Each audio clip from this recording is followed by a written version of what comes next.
Have you ever wondered what happens when a single bite of forbidden fruit steals years from everyone you love to keep you young forever? In the red-dusted village of Karatu, a boy named Tende learned that a secret can taste sweet at first and then burn through a life like hidden fire.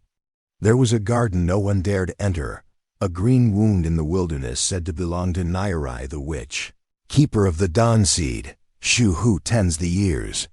They said her flowers corrected fate in her. Vines coiled time itself.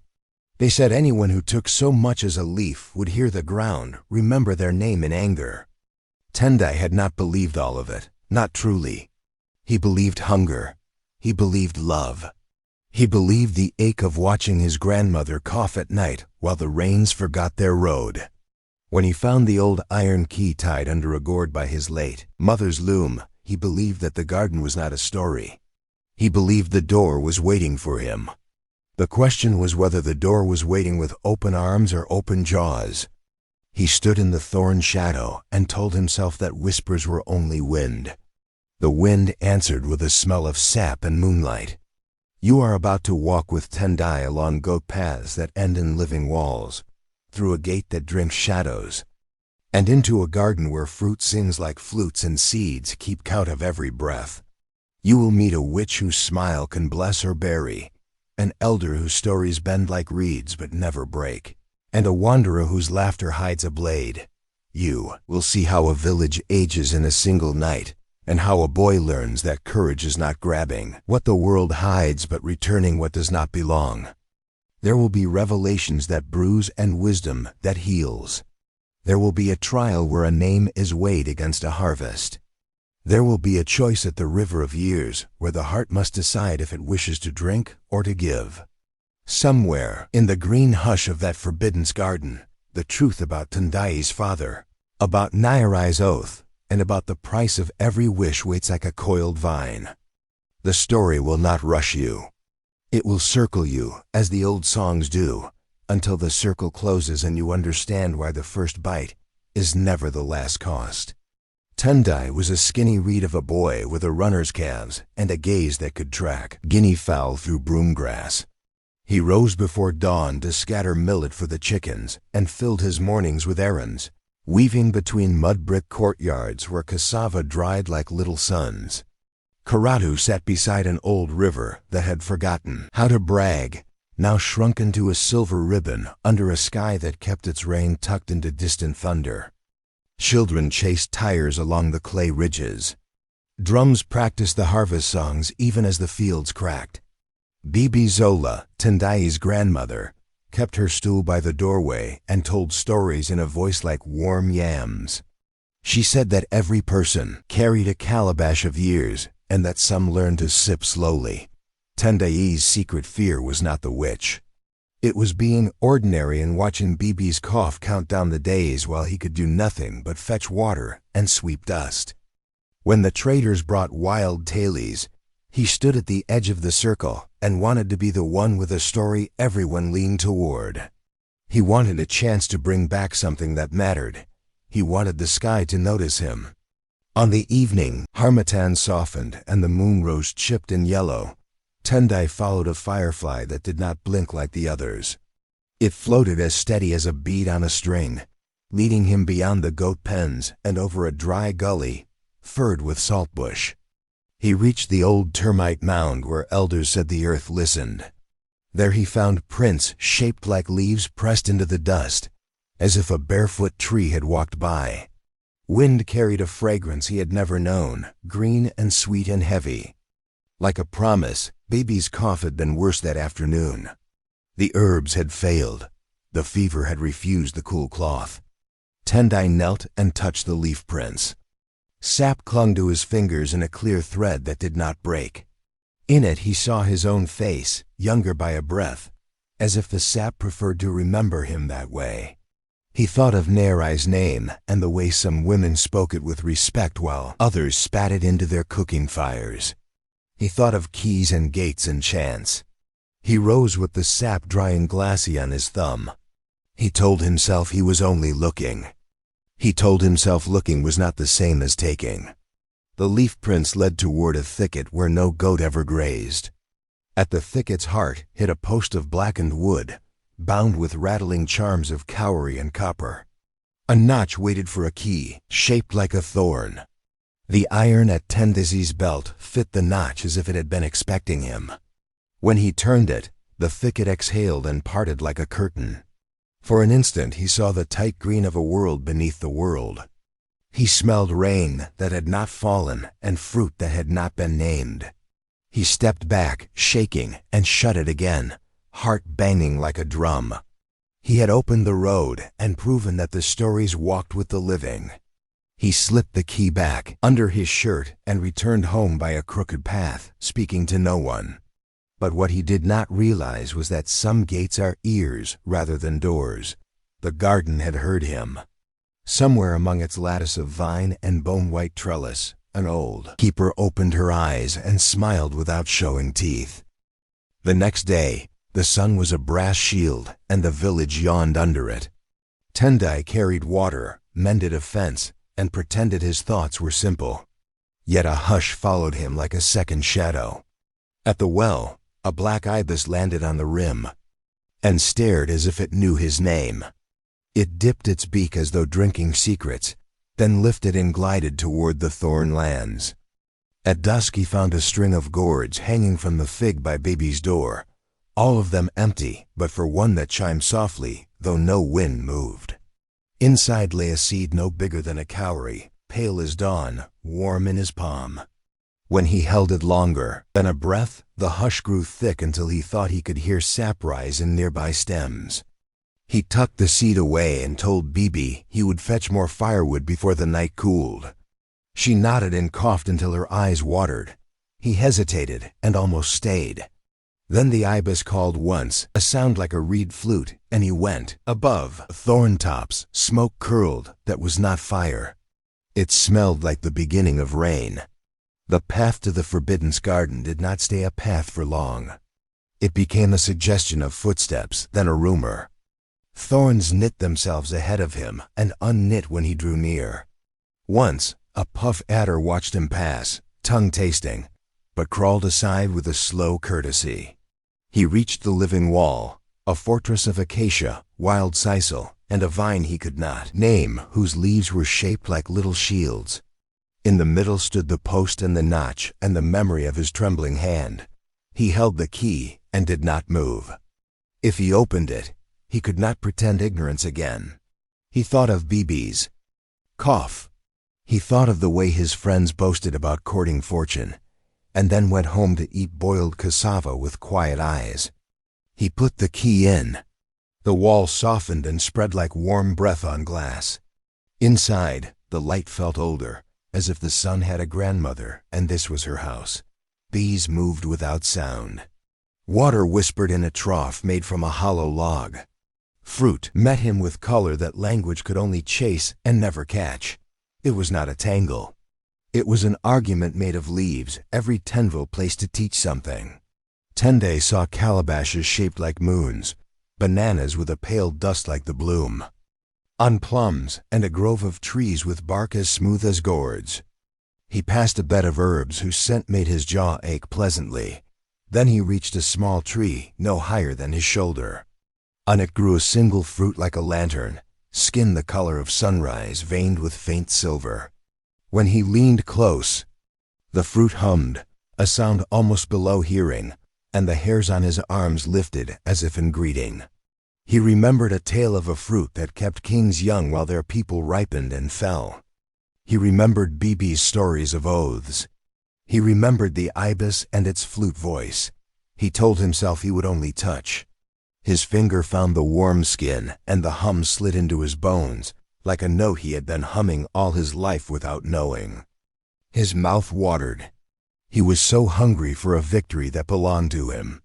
He plucked the lantern fruit and felt the branch shiver, not with wind, but with recognition. He set the fruit in both hands and brought it to his lips. The first bite was like drinking cool river water in a season of dust. Sweetness traveled up his spine and fanned out between his shoulder blades. He breathed, and the air felt new. A sting on his forearm where a thorn had nicked him smoothed to unbroken skin before his eyes. His legs felt springy, his chest wide, his thoughts bright. He laughed, the sound small and unbelieving. He took a second bite and stopped, heart thudding. In abrupt caution, somewhere far off, a drum stumbled and caught itself again, as if a drummer's hand had trembled. He set the fruit down and wiped his mouth with the back of his wrist. He did not notice the tiniest puff of gray dust lift from the ground and drift toward the village like a quiet moth. He did not notice the ibis watching with one eye as if measuring him against a secret rule. Tende washed his face at the hollow log and hurried home in the soft blue between day and night. Karatu looked unchanged at first glance. Smoke rose. Goats complained. Children invented a new game with bottle caps. Then he saw his neighbor Mosi, the wrestler with shoulders like sacks of millet, sitting on a stool as if his bones had turned to raffia. The woman who sold palm oil blinked twice before recognizing him. Her hands shook and she spilled a little golden ribbon on the ground and did not stop it with a laugh as she would have yesterday. Inside, Bibi Zola slept at an hour when she always hummed. Her breath came shallow. Her hair, which had been gray like early morning, had whitened toward noon. Tende laid a hand on her brow and felt a chill that did not belong to fever. He stood still so long the night insects forgot him. He felt very strong and very small. He whispered that tomorrow he would go back for more fruit and share it. And then he heard a voice in his head that was not his own ask whether a cup meant. For one could feed a village without breaking. Little did he know the garden had already begun counting, and the count was not in his favor. Dawn found Karatu walking more slowly, as if the sun had risen with sand in its gears. Men who had greeted morning with jokes rubbed knees that suddenly complained. A girl who danced like a swallow stumbled on a flat stone and looked at her feet. In surprise, as if they had changed overnight. Tendai moved through the courtyards carrying millet and saw lines at the corners of eyes that had not been there the day before. When Mosi the wrestler tried to lift a sack, his grip failed and he set it down with a bitter laugh that did not reach his eyes. At Bibi's doorway, Tende found the old woman smiling to make courage for him, but her hair glistened white as salt and her hands trembled pouring tea. He stepped into shadow and pressed his forehead to the mud wall to steady his breath. He was strong, stronger than yesterday, and he hated that strength, the way a man hates the thief he cannot catch because the thief wears his face. The ibis watched from the roof beam and drew one slow circle with its beak in the dust, a sign like the path of the sun when clouds forget it. The village did not accuse. Not yet. It only leaned on its walking sticks and waited for someone to speak the right name to the right spirit. Tende swallowed the name that rose in his throat and tasted sweetness gone sour. He sought Elder Kintu at midday, finding him under the she where the ground kept the cool of old rains. Kintu's beard fell like a dry cascade to his chest, and his eyes held a patient shine as if they knew the jokes of time and forgave them. "You walk with a question between your shoulder blades," the elder said, and Tende knelt. He told the old man about the key, the wall that breathed, the fruit that hummed, and the bite that made a thorn scar close like a dream. Kintu listened without interrupting, rubbing a smooth stone with his thumb as if polishing silence. When the story ended, he placed the stone in Tendai's palm. "There are fruits that ripen the body and rot the village," Kintu murmured. "The dawn fruit keeps one dawn young by borrowing from every dawn within earshot. It is a river that flows backward unless someone builds a weir with his own hands." Tende stared at the stone. It was heavier than it looked. Can a weir give back what it has already taken? Kintu's mouth moved toward a smile that did not quite arrive. A river remembers, but it asks a price for every memory returned. The ibis landed nearby, tilting its head as if agreeing. The elder closed his eyes and began a prayer that named the river by its childhood name. Tende felt the weight of being young in a place that had woken old. On his way home, he met Aya the herbalist grinding leaves in a stone bowl, her bracelets ticking like small clocks. She peered at him as if measuring a fever and said she had dreamed of a boy chewing sunlight. She pressed a packet of bitter bark into his hand and told him to steep it for Bibi, then warned that some illnesses were not in the blood, but in the counting of days. By the goat market, a lanky traveler with a blue scarf appeared, as if called by the dust. He named himself Kazaa, and laughed easily in a way that made men lower their guards and women lift their eyebrows. He said he had once seen a garden that drank shadows, and that he could guide Tende to its manners for a small promise later. His teeth were very white, his eyes were busy. Aya's look tracked Kaza and did not soften.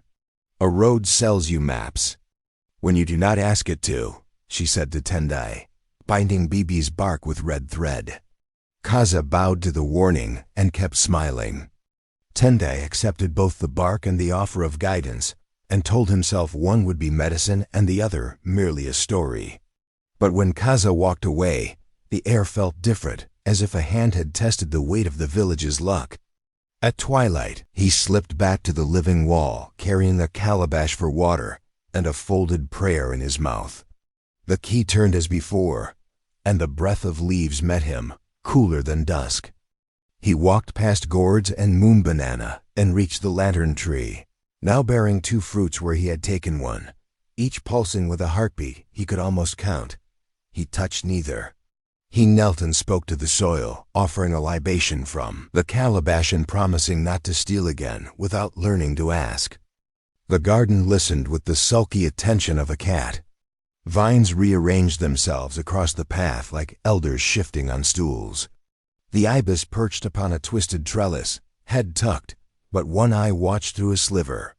Tendai set the remaining half of the first fruit by the roots and whispered Bibi's name. The skin of the fruit tightened and then sighed. Far away, a goat stopped bleeding and slept as if a hand had smoothed its brow. For a heartbeat, hope rose. Then the lantern tree's leaves turned their undersides and a soft hiss moved through the plot like a rumor. Tendai stood, deciding to leave while the garden still tolerated him. He felt followed to the gate by a gaze that weighed and recorded. That night the ibis tapped the window lattice twice, and Tendai opened to a scent like rain caught in stone. On the sill lay a twist of palm fiber tied with a sliver of bark, and on the bark a sentence burned as clean as a coal line. Bring the seed you were given to the gate of years when the moon touches the thorn. Come alone. If you delay, the borrowing will deepen. The message bore no name, yet the letters seemed to stand in the air when he looked away, as if someone had written on his eyelids. He rolled the seed in his fingers. It warmed like a small creature, and then cooled as if waiting for agreement. Bibi slept, her breath shallow, her hair white as ground cassava.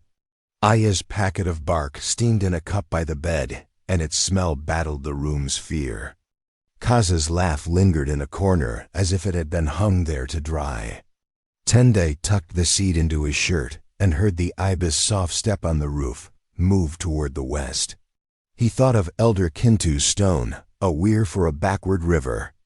He did not know how to build it, but he knew where the water would be. The moon kissed the thorn, and he was there, breath quiet, seed warm, key cold. The gate of years did not stand like a door, but lay like a disk of old wood half buried, its grain spiraling inward as if time had been felled here and sanded smooth. When Tendai pressed the key's thorn into a knot, the spiral opened just enough to invite his foot. Beneath, a chamber breathed with the wet patience of roots. Lamps shaped like dried gourds glowed without flame, and a path of woven lianas curved downward. He stepped into earth coolness and felt the garden's pulse deepen around him, not hostile, not friendly, only attentive. At the bend, a figure waited wrapped in cloth, the color of watered ash. Her face was unpainted and undecorated, which made it startling. Agelessness sat on it without bragging. Nairai, he said without question, and the name clicked into the room like a beat into its groove. She inclined her head as if accepting a greeting from a grandson. "You took a dawn that was not yours," she said. "Now you have come to return it. Words are lighter than fruit. Let us see what your hands can carry." She led him to a wide bowl in which sand flowed uphill in thin streams, gathering into small dunes that swelled and fell like breathing. "This is the counting," Nairai said. She tapped the rim and a ripple ran through the bowl, shaping faces from the sand surface. Mosi's laugh, now a thin curve. The palm seller's steady hands, now wavering lines. Bibi's eyes, bright as the first star, now rimmed with pale dust. Tende reached as if to smooth them back into youth, but the sand retreated from his fingers like water avoiding oil. Neri watched him with an interest that held no mockery. "The fruit does not create," she said. "It redistributes. The river still has its water, but the banks are wrong. I tend the weirs and the floodgates under oath given before your mother's mother knew her own name." Tende looked up sharply. "My mother?" Nairai's mouth softened at one corner. "She came once to ask for a different gift. I told her that some gifts are traps that use love as bait. She believed me and left the key with a promise. Promises are seeds. They sometimes sprout in the pockets of children." Nairi placed two objects on a slab, a knife of vine hardened into green bone and a shallow cup woven from the bast of the lantern tree. "There are two paths," she said in a tone that made the roots lean closer. "The first is simple in shape and heavy in carrying. You drink from the cup, and your body returns the borrowed dawns to the village one heartbeat. At a time, it will take many seasons. You will feel old while others regain their spring. The second is difficult in shape and sharp in carrying. You cut your palm and plant the seed at the altar of roots. If the garden accepts, it will pull the theft back through you all at once. It may leave you emptied like a gourd after feast. It may refuse and take more, because refusals are also a kind of hunger." Tendaji's throat worked. "If I do neither?" "Then the counting continues," Nairai said, and the bowl made a sound like dry rain. "Delay fattens debts." From somewhere above, a pebble ticked down the liana path. Nairai's head turned slightly. Tende thought of Kaza's scarf and Aya's bracelets and Elder Kintu's stone. "You did not come entirely unaccompanied." Nairai observed without raising her voice. "Gardens attract those who wish to cut through life with shortcuts." She lifted her hand and the ibis ghosted down into the chamber, black beak folded, eyes like seeds in wet soil. "This one will keep the door until we finish counting," she said. Then softer for Tendai alone, "Be careful whom you thank. For a torch. Many hands that offer light also reach for your pocket." She touched the vine knife, and it thrummed like a plucked chorus string. "Your father once stood where you stand with a question different from yours. He chose to leave his. Years braided here so that you could grow yours untroubled. He thought that someday the one who inherited his silence would grow a mouth that did not lie to itself. I am watching to see if he was right." Tende set the cup aside. He took the vine knife. Its coolness felt like a stream in harmattan. He placed the dawn seed in his left palm and drew the blade across his right with a sure stroke smaller than his fear. Blood welled as neatly as sap. He pressed his bleeding hand to the altar of roots and set the seed into the red shine. The roots woke like a choir inhaling. Heat climbed his arm and spread through his chest until his breath came, as if wearing a load. In the sand bowl, Bibi's eyes brightened by a grain. Mosi's laugh thickened. Somewhere far above, a child stumbled and then ran without looking at her feet. Tendai's knees buckled, and he stayed upright by will and the memory of Bibi's stories. Nairai spoke, her voice formal with oath. "Witness gate, witness river. The borrower bears his name. The weir is built in the body." A mark rose. On Tendai's wrist in the shape of a small spiral, the sign of a debt taken into one's own flesh. "This is your binding," she said. "You have stepped past the place where boys turn back." Before the third sunrise you must complete the return by guiding the river through 3 stones it resists, or the count will settle on you alone." He nodded, jaw clenched, as the garden's pulse braided with his own. He had chosen. The door behind that choice had closed. Before sunrise, Nigerian traced a spiral on Tende's marked wrist and sent him back to Karatu with a calabash of root water and 3 names etched into its rim.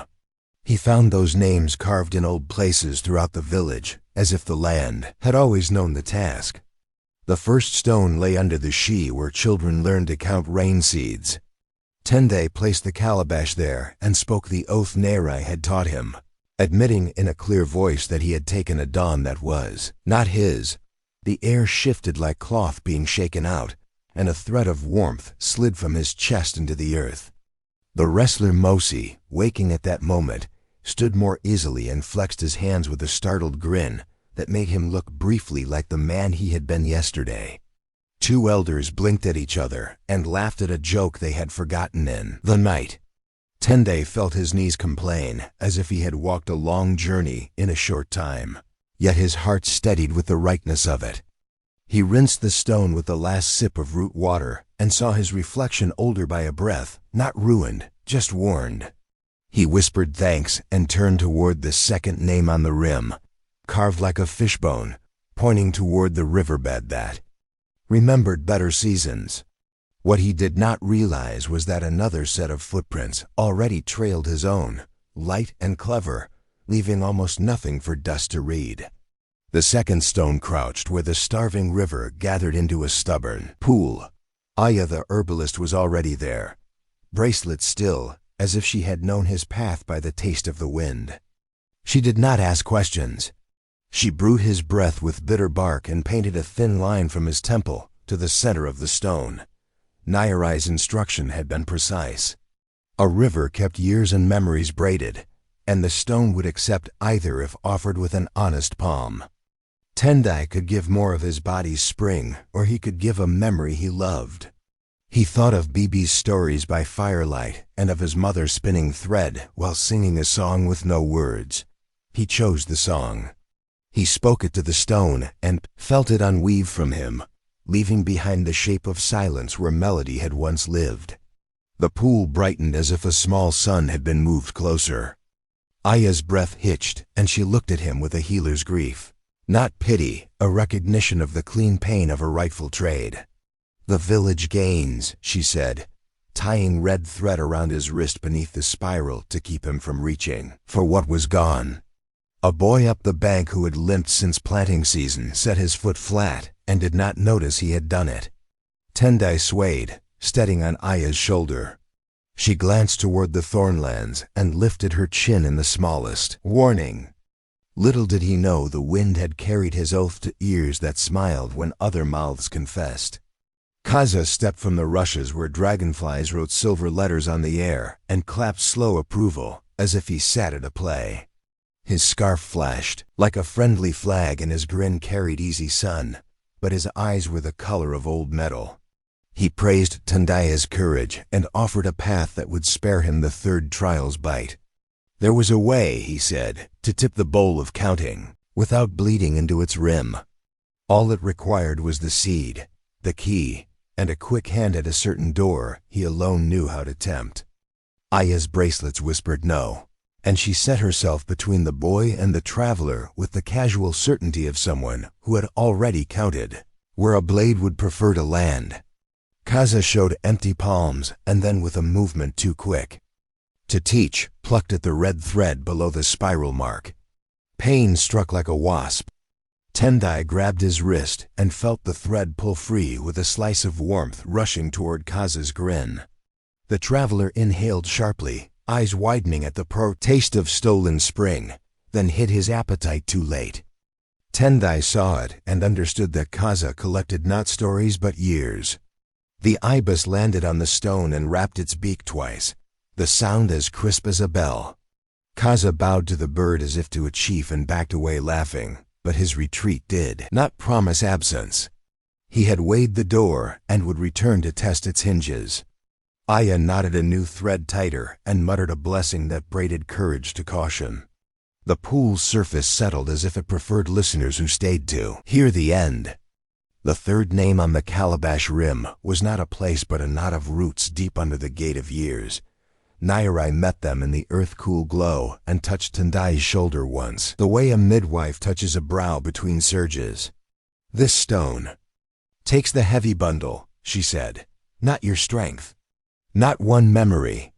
It asks for future you have not yet lived." The vine knife lay waiting, and the altar's roots leaned forward in a hush so complete that even the ibis seemed to hold its breath. Aya set herbs to smoke, and their scent drew pictures of drums and harvests and a child laughing out of frame. Tendai thought of a house he had not built and a path he had not walked, and set them both on the scale inside his ribs. He pressed his marked wrist to the roots and spoke the oath again, this time without stumbling. He felt a tide move through the chambers of himself, gathering plans and scattering them like seed to the mouths of springs. Far above, the Bizola turned in her sleep and drew a deeper breath. Mosi flung a sack to his shoulder and laughed with his whole teeth. A baby born that hour came without struggle and opened eyes bright as wet beans. Tendai's legs weakened until he knelt, not in defeat but in offering. The altar accepted.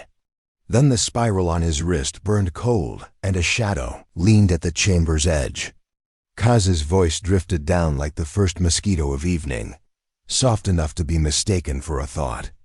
Kaza had found a seam in the gate, and slipped through with the kind of luck that is really practice. He did not lunge for the knife or the altar. He reached for the calabash that held the names and tilted it to drink the last glaze of root water. Pooled in its lip, the part that carried Tendizi's oath scent. The bowl of counting answered with a hiss like dry reeds set alight. Sand faces blurred and sharpened and blurred again. A gust of age blew through the chamber, snatching at Tendai's breath and trying to crumple Nairai's calm. Aya flung a net of smoking leaves across the spill, and the ibis beat its wings hard enough to sound like cloth snapping on a line. Tendai caught Kaza's wrist and saw, for a blink, a boy who had once stood where he stood feeling small and hungry and overlooked. He squeezed not as an enemy does, but as a farmer does when pulling a weed with the root. Kaza gasped, and the calabash fell unbroken to the mat. The bowl's hiss softened to a long exhale. Nairai's eyes held stormlight, but her voice stayed even. "Debts do not vanish when you change the mask you wear," she said to Kaza. "They follow the face beneath." She turned to Tendai. "You have bent the river, but it will not stay bent unless you finish the binding at dawn." Tendai nodded, swaying with the work still in him. He had guided the water through 2 stones and a root, but the river had teeth and had tasted him. The next sunrise would decide whether it bit clean or let go. Tendai lay on a mat in Nairai's root chamber while Aya tamped cool leaves against his temples, and the ibis kept the door with the patience of a carved guardian. The ache in his bones was not pain exactly, but the heavy sweetness after a long harvest, the body's way of remembering work done.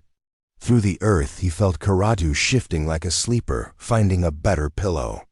He knew without seeing that Bibi now breathed as if someone had opened a window on a hot night. He felt Mosi testing his shoulders and laughing until the goats startled. He felt the child born at the hour of the altar crying once, not in alarm, but to tell the room her lungs remembered the deep. Kaza sat bound with fiber at the edge of the light, eyes narrow and thinking.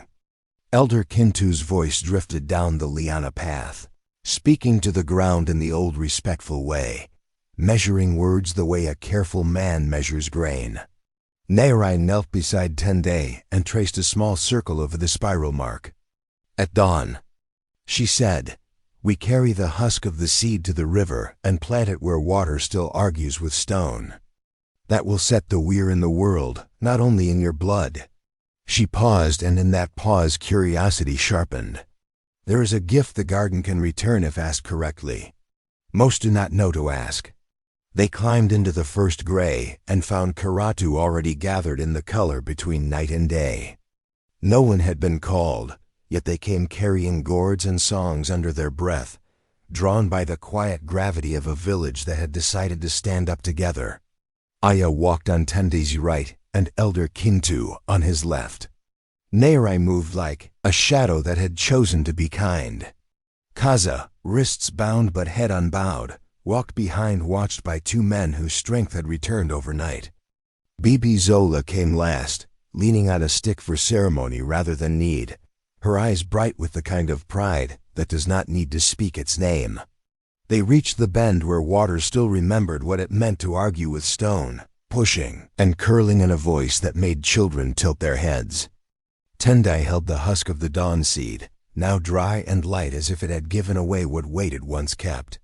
He looked at Kaza and saw fear hiding under charm, the fear of disappearing into an old age that was not earned honestly. He did not hate him. He simply saw him clearly, the way a clear morning sees the ridge without making it smaller or larger than it is. "Watch," Elder Kintu said to the village, "so that your mouths can teach your grandchildren the proper shape of this day." Tende stepped into the river up to his calves where the cold grabbed him like a friend who insists. He set the husk in a fist of mud beside the stubborn stone and pressed his spiral mark into the silt above it. The ibis waded in and stood on the rock, beak pointing downstream as if commanding traffic. Nairai spoke the oath that had no rhyme yet fit the ear exactly.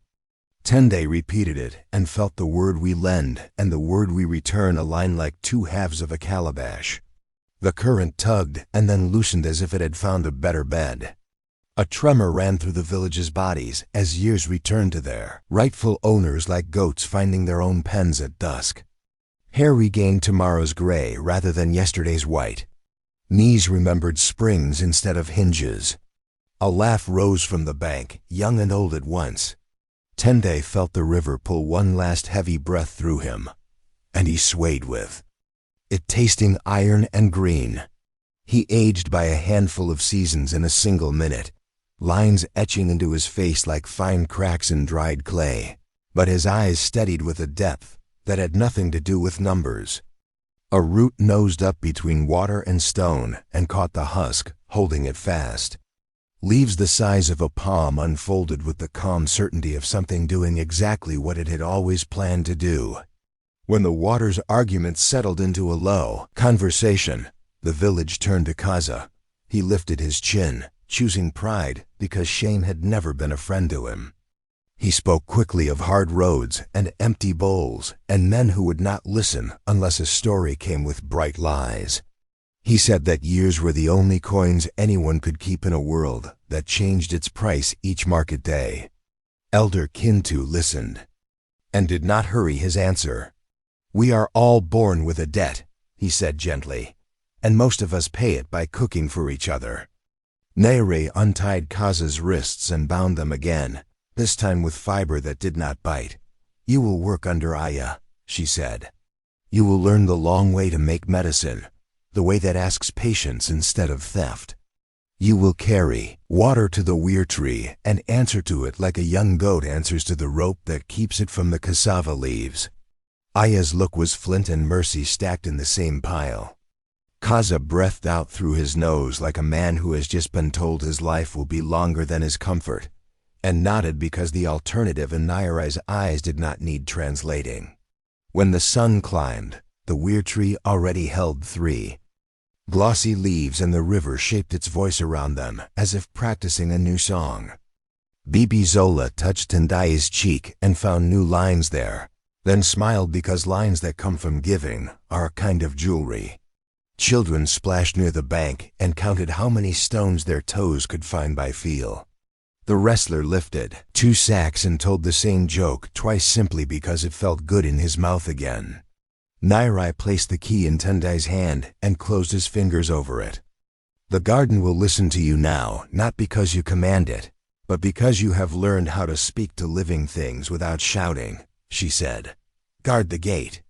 Teach the asking as carefully as you teach the forbidding. When a fruit sings, make sure the song has an end." Aya pressed a pouch of herbs into his other hand and told him to sleep like a man who trusts the morning. Elder Kintu gave him back the smooth stone and said he had polished it enough. Tende stood on the bank with the key, the stone, and the herb scent braided in the same breath, and watched the ibis rise, black against the bright. He thought of the first bite and the last oath, and understood that a story is a weir too. It holds back the floods of forgetting so the next child can drink without drowning. He turned toward Karatu with work to do and a river that would help. Thanks for watching till the end. If this story gave you goosebumps, give it a like and make sure you're subscribed so you don't miss the next one. Drop a comment below and let me know what city or country you're tuning in from. I read everyone. Till then, take care, folks.